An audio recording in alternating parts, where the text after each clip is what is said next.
একটা পুরুষ তখনই কান্না করে যখন নিজের জীবনকে বাজি রেখে পরিবারের জন্য কঠোর পরিশ্রম করে যায়, অথচ তাকে বোঝার মতো কেউ থাকে না। শেষবারের মতো আরেকবার চেষ্টা করে দেখি। পৃথিবীতে এই চিন্তাটাই অনেক সফল মানুষের জন্ম দিয়েছে। অভাব আর অভিযোগ এমন একটা জিনিস যা অন্যের কাছে না বলাটাই ভালো। কারো কাছে অসহ্য হয়ে ওঠার থেকে হারিয়ে যাওয়া অনেক ভালো। বন্ধুত্ব কখনো হারায় না, হারিয়ে যায় সেই মানুষটি যে বন্ধুত্বের মূল্য দিতে পারে না। মন খারাপ হতে বড় কোনো কারণ লাগে না, ছোট্ট একটা কারণই যথেষ্ট।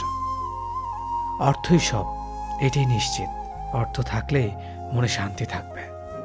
মানুষ পরিস্থিতির কাছে সবসময় অসহায়। মানুষ ইচ্ছে করে কখনো কষ্ট পেতে চায় না, কারো কাছে লজ্জিত হতে চায় না। কিন্তু ভালোবাসলে কষ্ট পেতে হবে যেন মানুষ ভালোবাসতে ভালোবাসে। জীবনে তারা বেশি কাঁদে যারা 10 জনকে নয়, একজনকে মন থেকে ভালোবাসে। পরিবারের সাথে ধৈর্য রাখা হলো ভালোবাসা, অন্য মানুষের সাথে ধৈর্য রাখা হলো সম্মান করা, নিজের সাথে ধৈর্য রাখা হলো আত্মবিশ্বাস, এবং আল্লাহর সাথে ধৈর্য রাখা হলো বিশ্বাস। কারো ভালো থাকাটা কেড়ে নিয়ে তাকে ভালো থেকো বলে সান্ত্বনা দেওয়াটাও পৃথিবীর সবচেয়ে বড় অপরাধ। যোগাযোগ বন্ধ করে চুপ করে থাকার অর্থ সবসময় অভিমান হয় না, কিছু কিছু সময় সম্পর্ক এগিয়ে না নিয়ে যাওয়ার ইঙ্গিত হয়। এটাই সত্যি। আজকাল মিথ্যে কথার চেয়ে সত্যি কথা বললে সম্পর্ক নষ্ট হয় বেশি। বিশ্বাস ছাড়া কোনো সম্পর্ক বেশি দিন যায় না, হোক না সেটা বন্ধুত্ব কিংবা ভালোবাসা। তুলসী পাতা না হয়ে তামাক পাতা হও, যাতে যে তোমাকে পোড়াবে সেও নিজেও মরবে।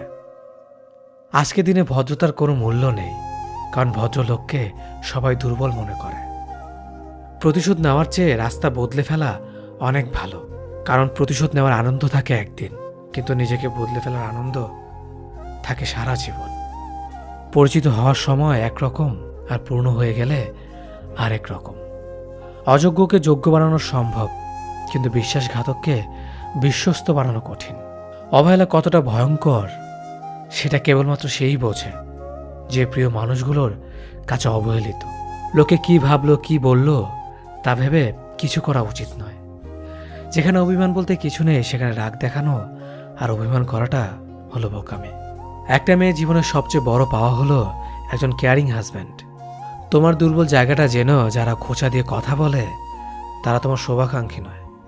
যার কাছে তুমি যত বেশি আশা করবে সেই তোমায় কষ্ট দেবে সব থেকে বেশি।